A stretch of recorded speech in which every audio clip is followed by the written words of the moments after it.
Bonjour à tous et merci d'être avec nous dans cette première édition de Cameroun Daylight de la semaine sur CRTV et CRTV News.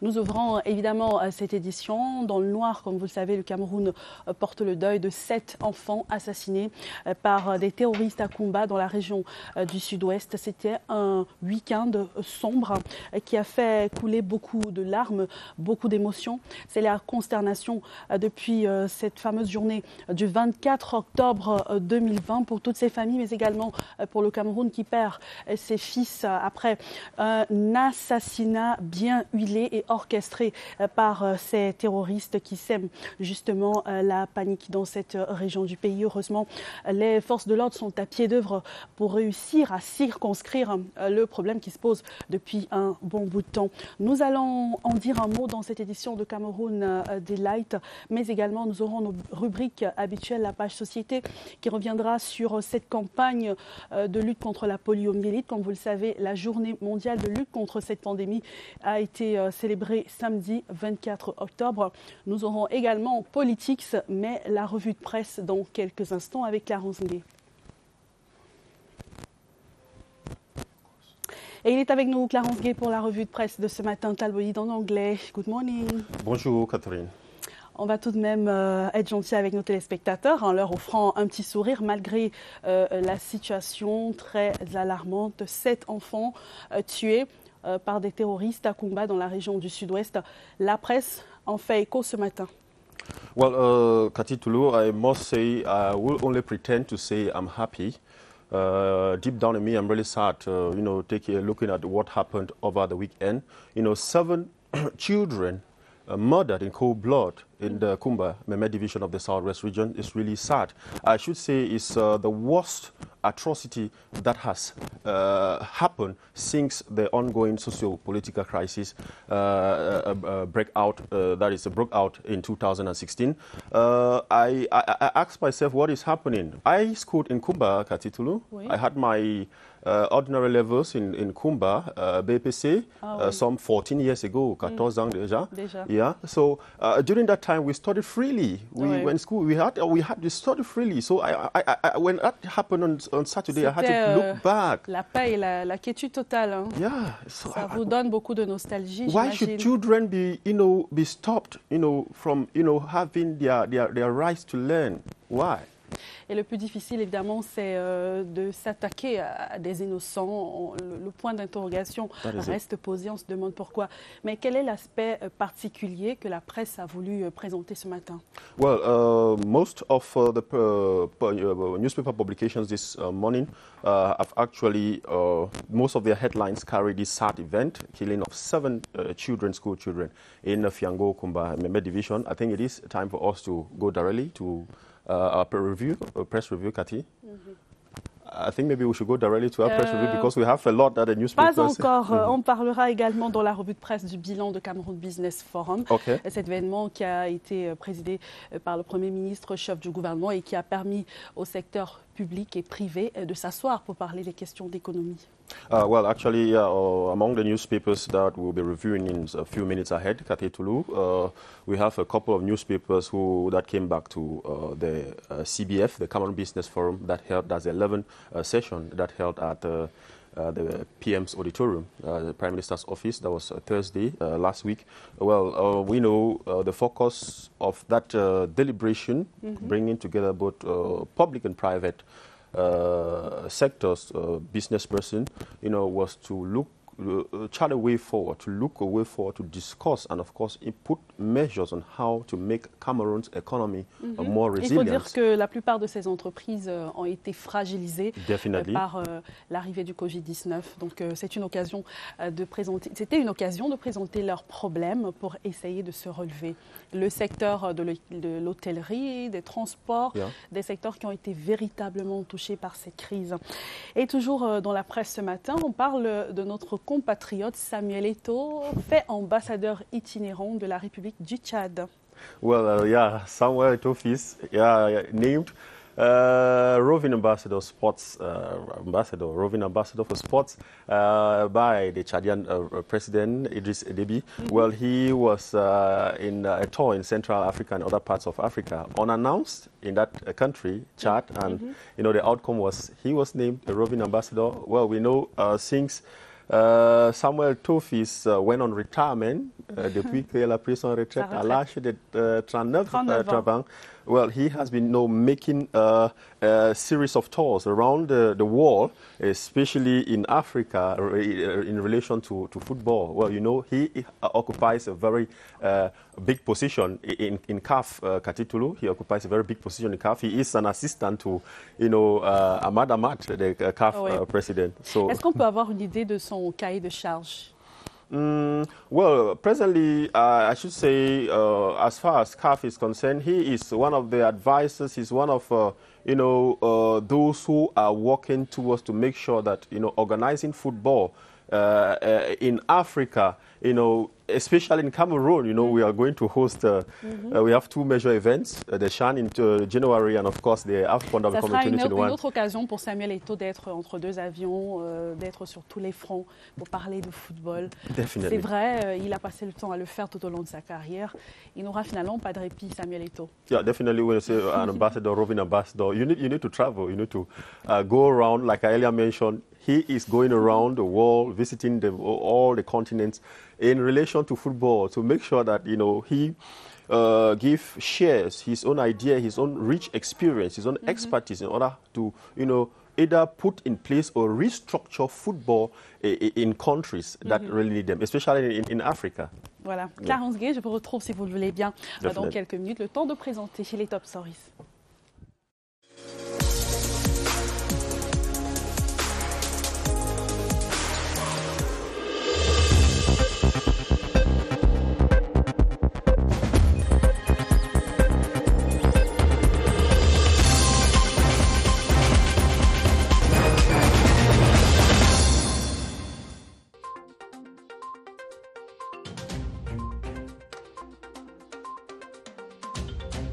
La classe politique du centre s'indigne face aux actes terroristes perpétrés dans une école à Kumba dans le sud-ouest ce samedi 24 octobre 2020. Tous condamnent cet acte odieux et demandent que les auteurs soient interpellés et traduits en justice.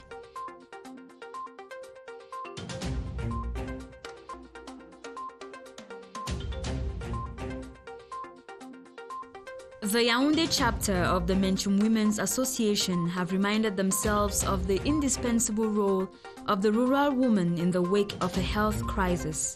The throwback was made as they observed this year's edition of the International Day of the Rural Woman. Together with dozens of internally displaced girls and mothers from their division of origin, practical sessions on the production of liquid soap and hand sanitizer left them entrepreneurial.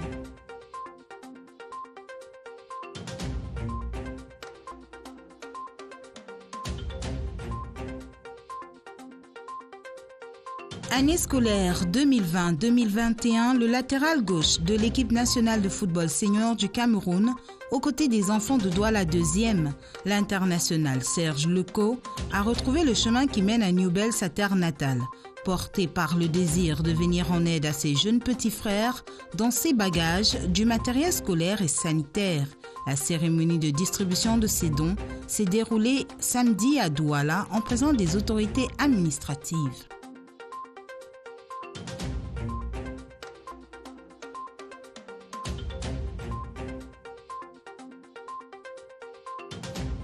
A 12-year-old football enthusiast, TK Tazo, uses fiction to depict life on the football pitch in his book titled Hat Trick. The book Hat Trick does not only portray football as one of the most loved sports disciplines, but equally brings to the limelight passion, resilience, humility as some of the core components of soccer.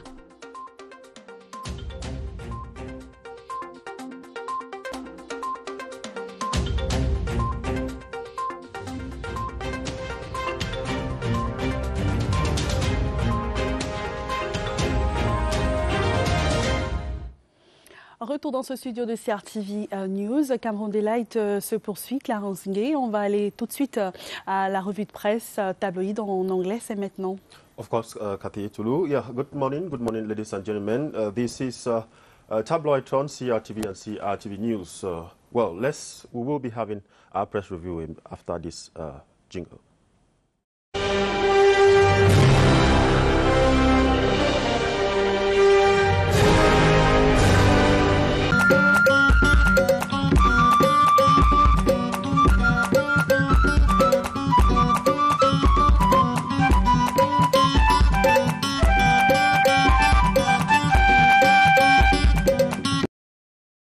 It is Monday, the 26th of October, 2020. It is a pleasure having you, ladies and gentlemen. Good morning once more. This is a press review.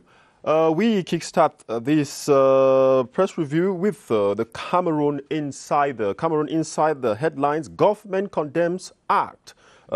Dispatches mission to Kumba. At least 7 students of the Mother Francisca International Bilingual Academy in Fiango, Kumba, are reported to have been shot dead as they sat in a classroom following lessons. The Cameroon Insider says some 10 heavily armed gunmen stormed the school campus on motorbikes, then opened fire on the innocent students. Sad indeed. Pages 2, 3, and 14 of Cameroon Insider, the bi-weekly, will be giving you more of that sad event. Still in the same story, the Guardian Post says massacre of school children in Kumba, unpardonable cruelty, barbarism. Anglophone's highest victims of elusive independence struggle. That is what the Guardian Post newspaper is telling us this morning. The Guardian Post says as the crisis in the northwest and southwest regions, which has since morphed into an armed rages on, it is emerging that Anglophones are the highest victims of the independence struggle, which many pundits are describing as elusive. Why the whole nation bleeds because of the war, which many say is senseless. The two English-speaking regions in general and the Anglophones in particular are those who are feeling the brunt. Page 3 of the Guardian Post newspaper. You will have more of that story. Le Quotidien, still on the Kumba massacre, it says L'école assassinée. That's the headline of Le Quotidien. Le Quotidien says reactions continue to pour in, condemning the barbaric killing of school children in Kumba, where the death toll has risen to 7. The population of Kumba has outrightly condemned the recent terrorist attacks on school children. This was in a peace march organized by the new city mayor-elect Greg Mewano yesterday, Sunday afternoon, along the streets of Kumba. They clearly said no to further bloodshed and any forms of violence. That is what Le Quotidien newspaper is telling us this morning.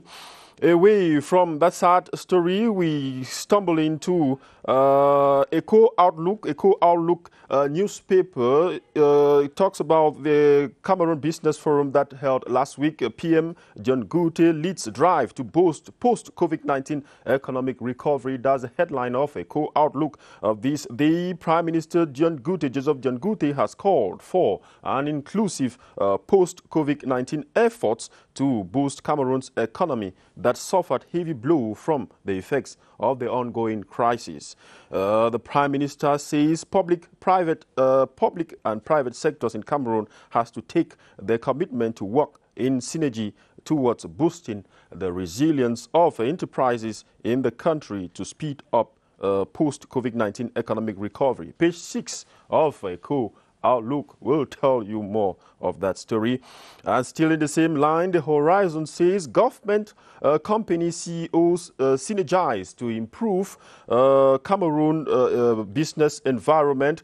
Representatives of public and private sectors in Cameroon's business environment have taken the commitment to contribute towards boosting the resilience of enterprises in the country. This was during the 11th session of the Cameroon Business Forum, which held at the auditorium of the PM's office in Yaoundé on Thursday, October 22, 2020. The event, chaired by PM Head of Government Joseph John Gouti, focused on ways of strengthening the Cameroon business sector against shocks caused by the coronavirus pandemic.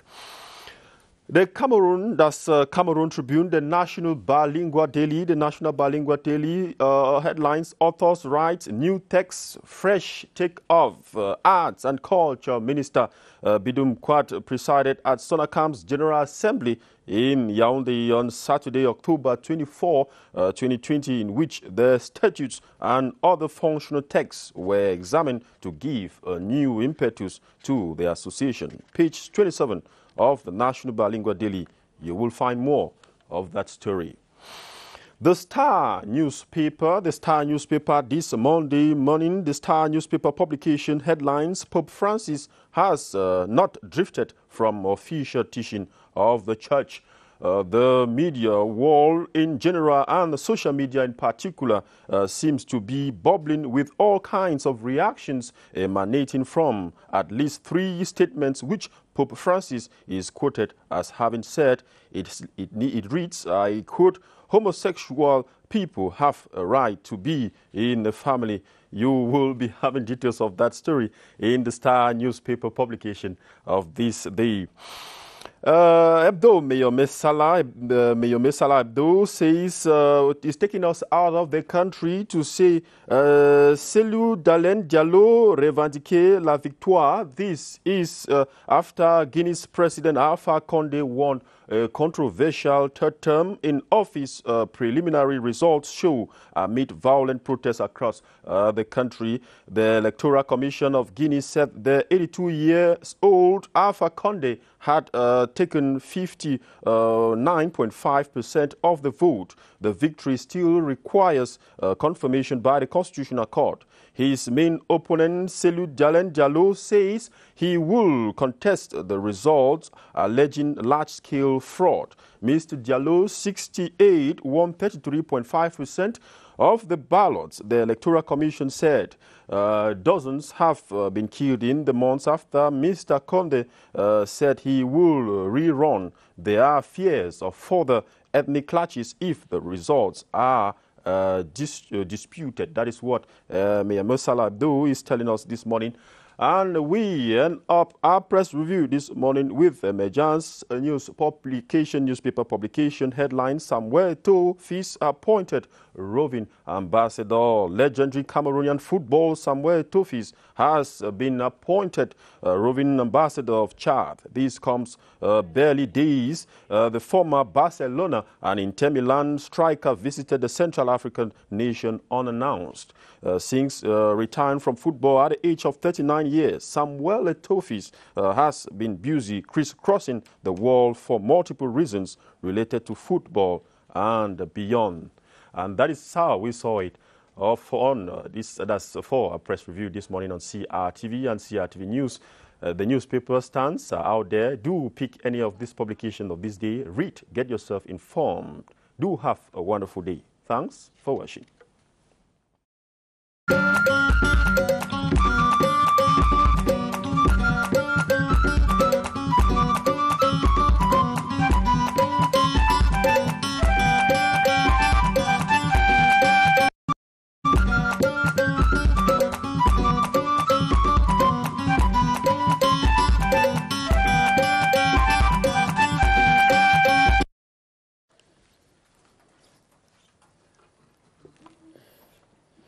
Merci beaucoup Clarence Gué qui était là il y a quelques instants pour la revue de presse en anglais. Il est revenu notamment sur ce drame perpétré par des terroristes à Kumba dans la région du Sud-Ouest. Et à ce sujet, je précise qu'une marche pour la paix dans le Nord-Ouest et le Sud-Ouest est annoncée ce matin du côté du boulevard du 20 mai à Yaoundé pour dire non à toutes ces atrocités vécues par les populations dans ces différentes parties du pays depuis quelques quelques temps. Et on va rester dans le prolongement de l'actualité nationale traitée par la presse locale avec la revue de presse en français. Sadou Mamoudou est avec nous. Bonjour Sadou. Bonjour Catherine. Et bon retour, vous avez tout de même le sourire malgré la situation. Vous trouverez peut-être paradoxal, mais il faut bien garder le sourire. Ces familles sont endeuillées, il faut pleurer. Mais dites-vous bien qu'entre 2016 et 2020, ça fait près de 4 années aujourd'hui que nous pleurons nos morts. Il faut chercher à aller de l'avant. Je ne vous apprends rien, des journalistes également sont au quotidien pris en captivité. J'en suis l'exemple parfait. En 14 mai 2018, j'ai failli moi-même être décapité par ces jeunes soldats de la République fantoche et fantasmée de l'Amazonie.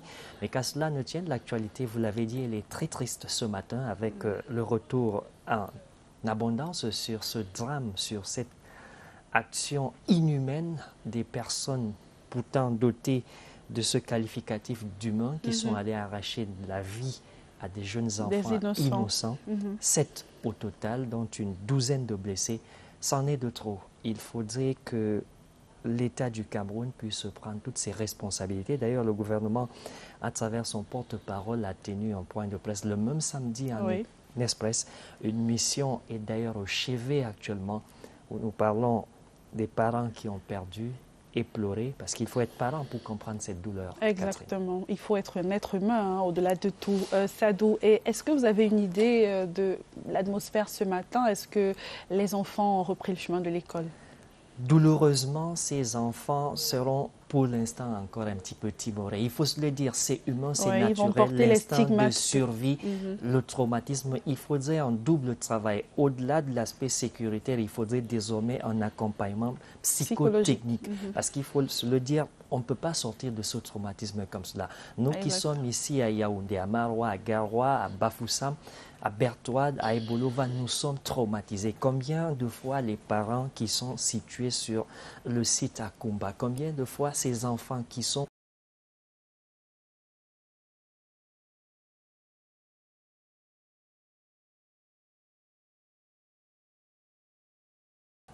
même s'il faut se le dire, ils vont garder ce traumatisme à vie pour qu'ils puissent quand même reprendre le goût à la vie. Il faudrait qu'ils prennent également ce goût d'aller à l'école et bâtir et construire leur avenir, car il faut se le dire, ceux qui ont été froidement assassinés, il ne faudrait pas que cet assassinat, non seulement il ne doit pas rester impuni, mais il faudrait que les enfants qui ont pu se tirer de là puissent aller de l'avant et s'inspirer également du départ tragique de leurs frères et sœurs pour bâtir ce Cameroun que veulent malheureusement mettre à genoux certains irrédentistes.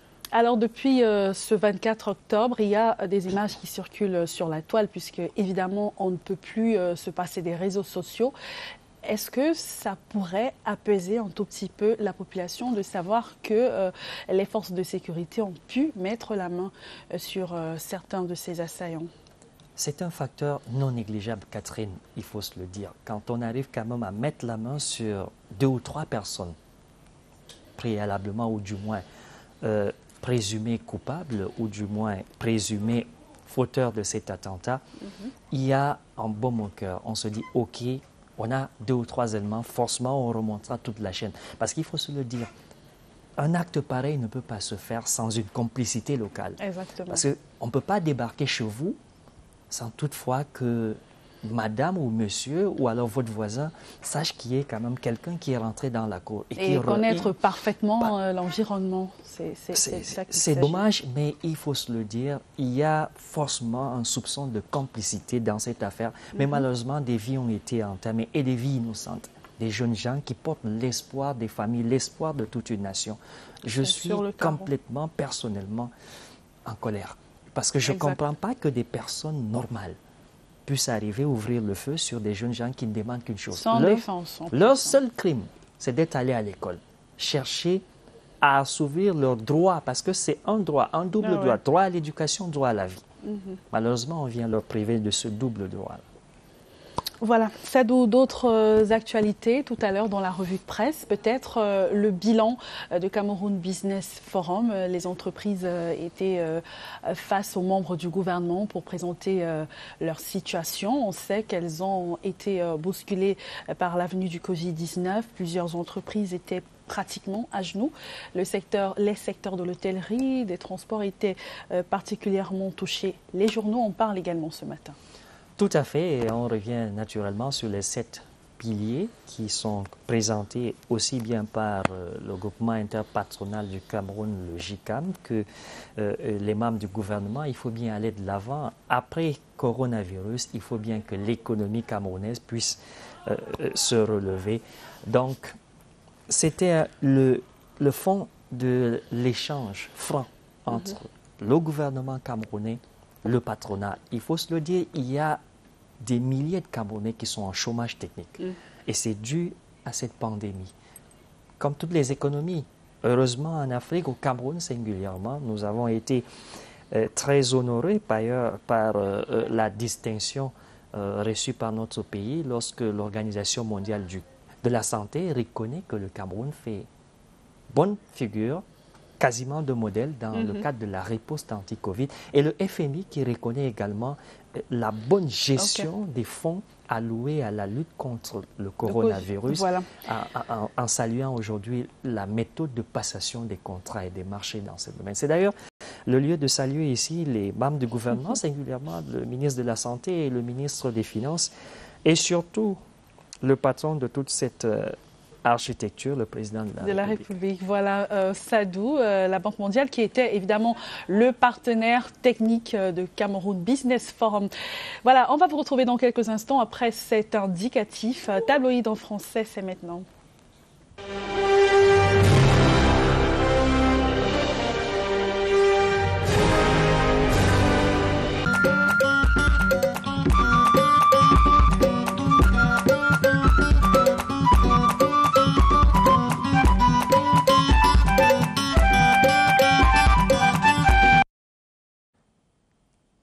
Mesdames, Messieurs, c'est un plaisir renouvelé de vous retrouver en dépit de cette journée qui s'annonce un petit peu tragique avec le Cameroun tout entier qui porte le deuil et les kiosques y vont également dans ce sens. Ouvrons cette édition de Tabloïd par le quotidien national bilingue Cameroun Tribune qui simplement décape sa une et dit inhumain en rapport avec l'activité, l'atrocité, l'amominable activité de ces irrédentistes séparatistes qui désormais sont assoiffés du sang comme des vampires qui vont de salle de classe en salle de classe. On se rappelle, entre 2016 et 2020, c'est des milliers d'enfants qui ont péri. On parle entre 20 et 30 000 personnes qui sont décédées de suite des atrocités de ces personnes dépourvues de l'humanisme tout entier. 7 enfants tués à sang-froid à travers des balles et des machettes, décapités. Des parents ont dû ramasser à la pelle des enfants. C'était insoutenable. C'est insoutenable parce qu'on ne peut plus parler de cette action. Au passé, plusieurs blessés et le gouvernement camerounais est à pied d'œuvre. D'ailleurs, on interpelle déjà et on boucle toute la localité afin de pouvoir tirer au clair et surtout que cette action ne se reproduise plus. À lire donc les éclairages de nos collègues de Cameroun Tribune ce matin dans les kiosques. Mutation, lui également, ce journal de la rue de l'aéroport mené par Georges-Alain Boyomo porte le deuil, il décape sa une, porte le deuil avec un linceul noir et Mutation simplement dit Kumba, non. Plus jamais, on ne peut plus vivre une telle atrocité dans une république civilisée et policée. Une mission interministérielle est d'ailleurs au chevet des parents qui ont perdu des enfants, des parents à l'image d'autres parents de la République du Cameroun qui sont simplement écœurés. Et ce matin, toute la République est debout aux côtés de ceux-là même qui ont vu partir en un laps de temps l'avenir de leur famille, l'avenir de cette République. Actualité développée également par le journal Repère. Nous vous l'avons annoncé, c'est une édition quasiment spéciale dans les kiosques ce 26 octobre 2020. Toutes les publications ont décidé de dédier leur une à l'instar de Repère qui revient 24 octobre, un samedi noir, et Kumba qui pleure avec une image qui essaie de mieux peindre la situation.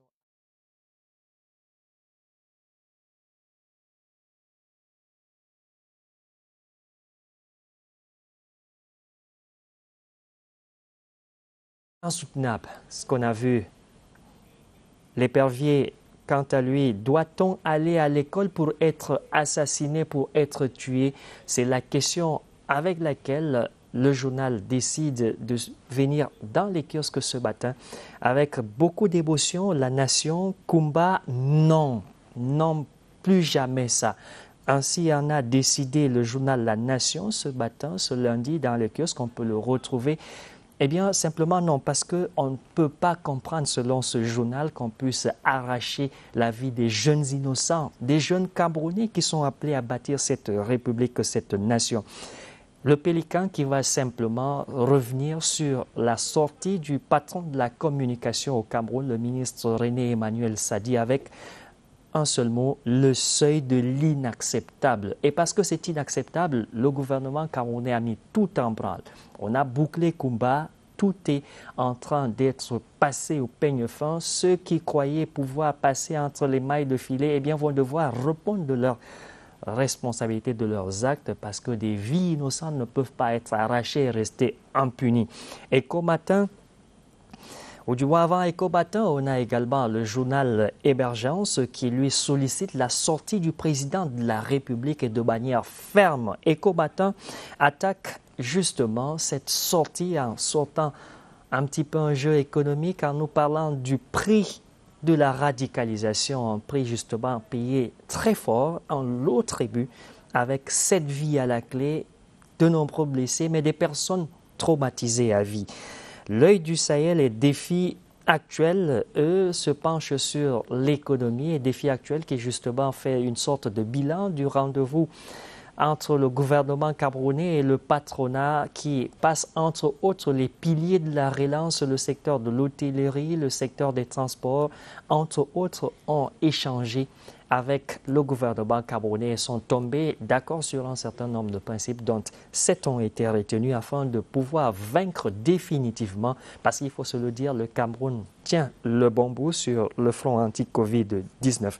L'œil du Sahel de Guibaï Gatama s'intéresse au projet de performance de l'université de Ngaoundéré avec à la clé une recherche de 43 milliards de francs CFA afin d'atteindre ses objectifs. Cette institution universitaire donc pilotée par Madame Melo, serait à la recherche, selon le journal de Guibaï Gatama, de 43 milliards de francs CFA afin de parachever ses ambitions. L'économie, on sortira par là, fait un retour sur cette accusation de la CEMAC qui, selon ce journal, plomberait le secteur pétrolier. Eh bien, c'est à retrouver ce matin du 26 octobre 2020 dans les kiosques. Voilà, mesdames, messieurs, ce qui met un terme à cette autre édition quasi spéciale dédiée à ces âmes arrachées de manière brutale et très violente à Kumba. Demain, Inch'Allah.